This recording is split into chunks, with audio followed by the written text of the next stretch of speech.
নমস্কার বন্ধুরা, আশা করি সবাই খুব ভালো আছো। শুভমিতা ব্লগে সবাইকে স্বাগত জানাই। আজকে তোমাদের সাথে শেয়ার করব খুবই কম সময়ের মধ্যে হাতে মাখা ঘুগনির রেসিপি। বাড়িতে যখন ইচ্ছে চটজলদি এই ঘুগনির রেসিপিটা বানিয়ে নিতে পারো। যেমন সুস্বাদু তেমনই সুগন্ধ। বন্ধুরা, বাড়িতে অবশ্যই একবার হলেও এইভাবে হাতে মাখা ঘুগনির রেসিপি বানিয়ে আমায় কমেন্ট করে জানাতে ভুলো না কিন্তু রেসিপিটা তোমাদের কেমন লাগলো। তাহলে চলো বন্ধুরা, রেসিপিটা দেখে নেওয়া যাক।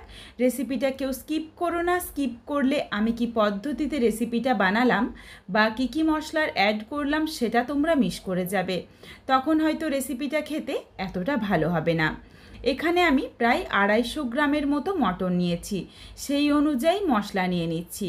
দুটো মাঝারি সাইজের আলু ডুমো করে একটু বড় করে টুকরো করে নিয়েছি। একটা মাঝারি সাইজের টমেটো একদম ছোট্ট ছোট্ট করে কুচি করে নিয়েছি। এখানে আমি 4টে কাঁচা পাকা লঙ্কা নিয়ে নিয়েছি। তোমরা যেমন ঝাল খেতে পছন্দ করো সেই বুঝে কাঁচা লঙ্কাটা দিয়ে নিও। এই রেসিপিটার মধ্যে ঝালটা কিন্তু কাঁচা লঙ্কারই হবে, আর কালারটা হবে কাশ্মীরি রেড চিলি পাউডারের। তবে যদি না চাও, এটা অপশনাল, কাশ্মীরি রেড চিলি পাউডারটা কিন্তু বাদ দিয়েও রেসিপিটা বানাতে পারো। তাহলে হয়তো কালারটা সুন্দর আসবে না, রেসিপিটা খেতে কিন্তু একই রকম সুস্বাদু লাগবে। কিছুটা পরিমাণে ধনেপাতা একদম ছোট্ট ছোট্ট করে কুচি করে রেখেছি।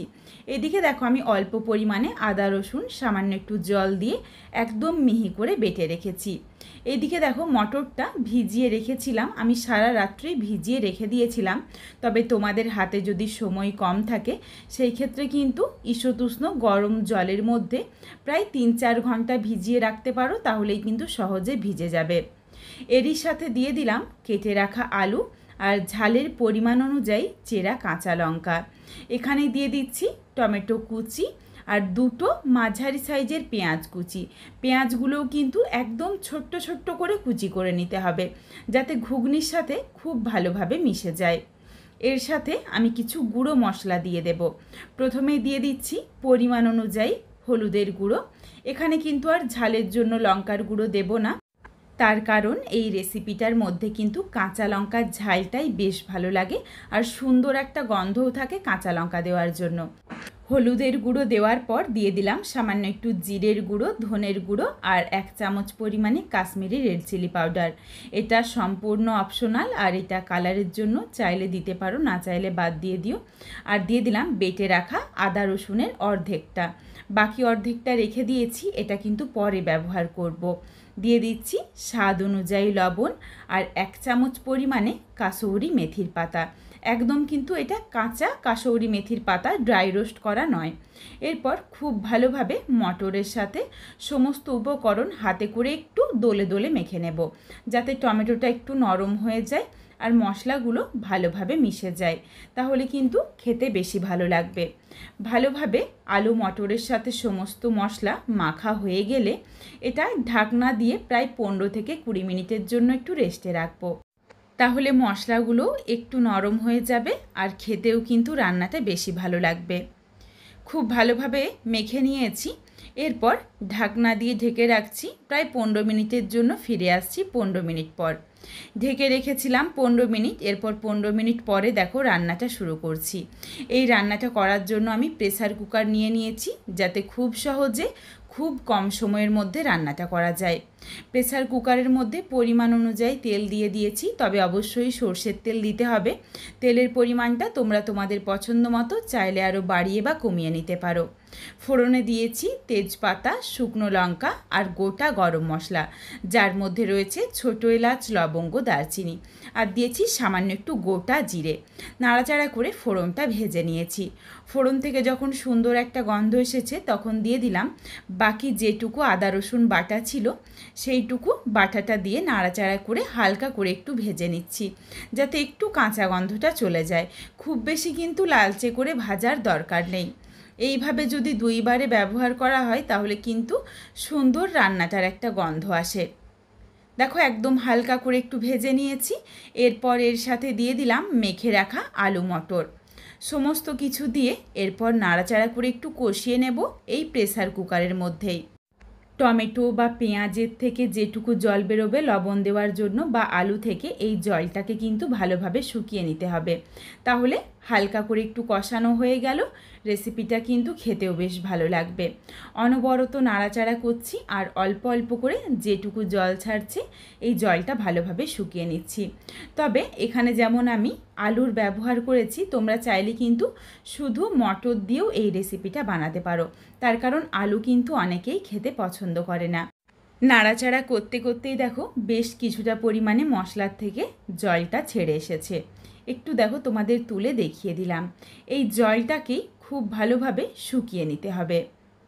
প্রেসার কুকারের মধ্যে রান্নাটা করলে কিন্তু যে অন্য রকম স্বাদ হবে সেই রকম না। আমার মনে হয় যে কড়াইয়ে ঘুগনি বানানোর থেকে এইভাবে যদি ঘুগনিটা বানানো হয় তাহলে সময়টাও কম লাগে, রান্নাটা কিন্তু খেতেও বেশ ভালো লাগে। সুন্দরভাবে দেখো জলটা একদম শুকিয়ে গেছে, আর জল নেই। এরপর এখানে আমি বেশ কিছুটা পরিমাণে জল দিয়ে দেব। জলের পরিমাণটা তোমরা তোমাদের পছন্দ মতো আরও বাড়িয়ে বা কমিয়ে নিতে পারো। এখানে আমি 3 লিটারের প্রেসার কুকার ব্যবহার করেছি, সেই বুঝেই কিন্তু জল দিলাম।